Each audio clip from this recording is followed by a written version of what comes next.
Hello friends, आप सभी कोई कैसे हैं। आशा करते हैं आप लोग सब अपने अपने घरों में सुरक्षित होंगे। तो आज का क्लास हम शुरू करते हैं। कल हमने पढ़ा था कि नागपुरी का परिचय भाग 1 को हमने देखा था और उस पर नागपुरी भाषा के बारे में कुछ बातों को हमने देखा कि नागपुरी भाषा होता क्या है, उसका इतिहास क्या है, उस सब के बारे में कुछ कुछ हमने अध्ययन किया था कल का में, है ना। तो आज हम नागपुरी भाषा एक परिचय उसका भाग 2 हम देखने जा रहे हैं और इसमें हम जानेंगे कि ये जो नागपुरी भाषा है उसका विशेषता क्या है। ठीक है, ये नागपुरी भाषा है उसका महत्व क्या है हमारे झारखंड में, पूरे देश में, इस सब के बारे में हम अध्ययन करेंगे। ठीक है, तो सबसे पहले हम ये देखते जानते हैं कि ये जो झारखंड राज्य है वो जब भी कोई भी राज्य का गठन होता है पूरे देश में, जब भी एक नए राज्य का गठन होता है तो वो एक भाषा, उस क्षेत्र का क्या भाषा है उसके आधार पे भी एक राज्य का गठन किया जाता है। तो उसी प्रकार से ये जो झारखंड राज्य है, झारखंड में भी बहुत सारी भाषाएं बोली जाती है। संथाली सबसे ज़्यादा बोली जाती है, उड़ुक, कुड़ुक, मुंडारी, हो और नागपुरी, है ना। तो इन सब बातों को देखकर, इन भाषाओं को देखकर ही ये झारखंड राज्य एक अलग, एक स्वतंत्र राज्य के रूप में गठन हुआ था। तो उन्हीं में से एक है नागपुरी भाषा। तो उसकी एक विशेषता है, कह के भी ये अलग राज्य बना, है ना। तो उसको हम लोग थोड़ा डिटेल्स में जानते हैं कि ये जो नागपुरी भाषा है उसका क्या महत्व है। ये नागपुरी भाषा की विशेषता, तो यहाँ पहला पॉइंट हम लोग देखेंगे कि ये नागपुरी भाषा कर सबसे बड़ विशेषता भाषा विज्ञान कर नज़र में आर्य भाषा परिवार कर भाषा रूप में आहे। ठीक है, तो इसको मैं हिंदी में आप लोगों को बताऊंगा, वहाँ लिखा हूँ मैं कुड़ुक में, पर सॉरी माफ़ कीजिएगा, नागपुरी में, और उसको मैं आप लोगों को हिंदी में बताऊंगा। ठीक है, ये बोल रहा है कि नागपुरी भाषा का जो सबसे बड़ा विशेषता है वो क्या है कि वो ये जो नागपुरी भाषा है वो आर्य भाषा परिवार से आता है ना। आर्य भाषा परिवार से आता है। ये जो हम लोगों का भारत राष्ट्र है उसमें आर्य भाषा से बहुत सारे भाषाएं हैं जो बहुत ही समृद्ध है। उसका जो भाषा है वो बहुत ही समृद्ध है। तो उसी भाषा में से ये नागपुरी भाषा आता है। ठीक है, तो इसलिए सबसे बड़ी विशेषता है कि ये आर्य भाषा परिवार से आता है। ठीक है, अगर दूसरा पॉइंट है कि झारखंड में कई ठो भाषा परिवार कर भाषा अपन अस्तित्व में आहे, मगर नागपुरी कर जगह तो ईमन में सबसे ऊपर है ना। कि झारखंड राज्य में बहुत सारे भाषा बोले जाते हैं, हिंदी, कुड़ुक, संथाली, मुंडारी, हो, बहुत सारे भाषा बोले जाते हैं। लेकिन क्या बोलता है कि ये जो इतने सारे भाषा बोली जाती है, लेकिन नागपुरी भाषा का जो जगह है वो सबसे ऊपर है ना, सबसे ऊपर बोलता है। क्यों है सबसे ऊपर? क्योंकि ये जो झारखंड है तो बहुत सारे जाति लोग रहते हैं, उसका अपने अपने भाषा हैं, है ना। लेकिन जब सभी को एक साथ, चाहे कोई भी जाति का हो, है ना, चाहे वो हिंदी भाषी हो या फिर जनजाति हो, वो लोग जब भी कभी संपर्क भाषा में बात करते हैं झारखंड में तो हिंदी या फिर नागपुरी भाषा ही यूज़ करते हैं, है ना। नागपुरी भाषा की प्रयोग करते हैं, इसलिए बोलता है कि नागपुरी भाषा सबसे ऊपर है।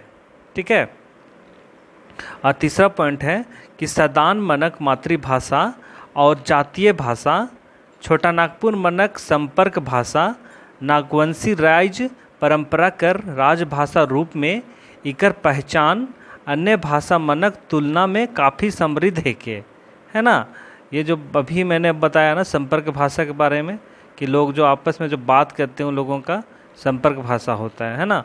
तो वही बोल रहा है कि ये जो झारखंड में नागपुरी भाषा है वो सदान लोगों का मातृभाषा था, है ना। जैसे हम लोग पूरे देश का क्या है, हम लोग सबका अपना अपना मातृभाषा है, हिंदी है, कुड़ुक है, भोजपुरी है, मगही है, बहुत सारा है ना। उसी तरह से बोल रहा है कि जो सदान लोग था उन लोगों का भी मातृभाषा था।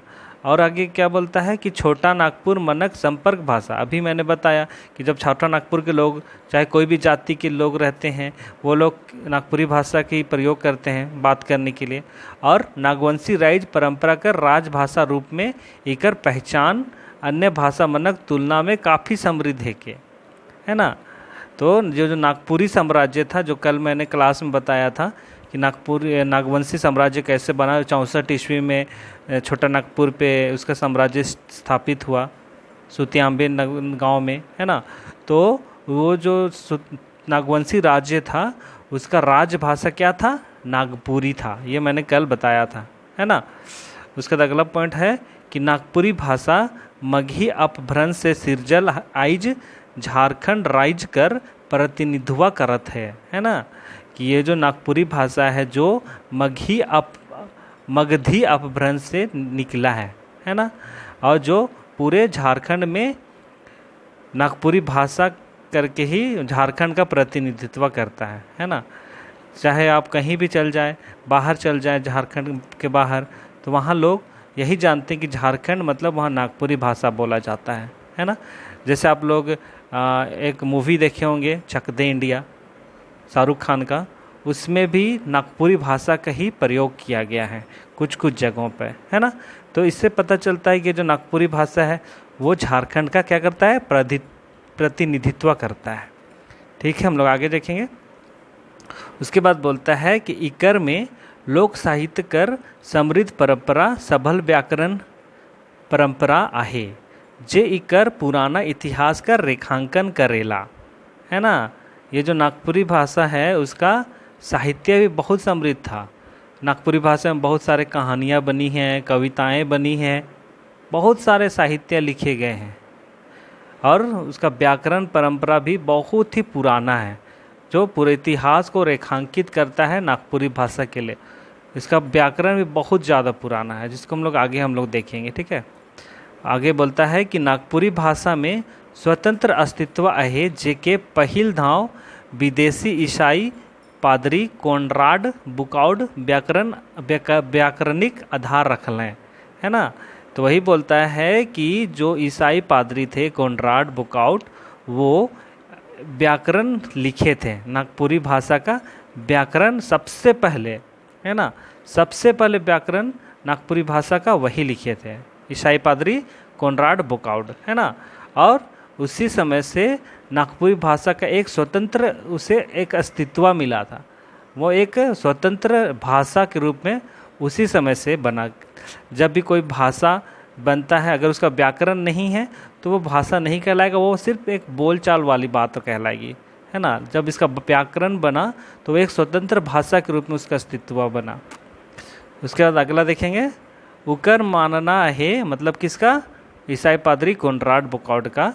उकर मानना रहे कि बिहारी परिवार कर भोजपुरी, मैथिली, मगही, लखे नागपुरी भी गोटेक अलग भाषा है के, जेके ईमन संग नी जोड़ल जाए सकेला, है ना। कि ये जो पादरी थे कोनराड बुकाउड, उनका मानना था कि जैसे बिहार का लैंग्वेज है भोजपुरी, मगही, मैथिली, ये सब भी एक अलग भाषा है, तो उसी प्रकार से उनका मानना था कि ये नागपुरी भी एक अलग भाषा है ना।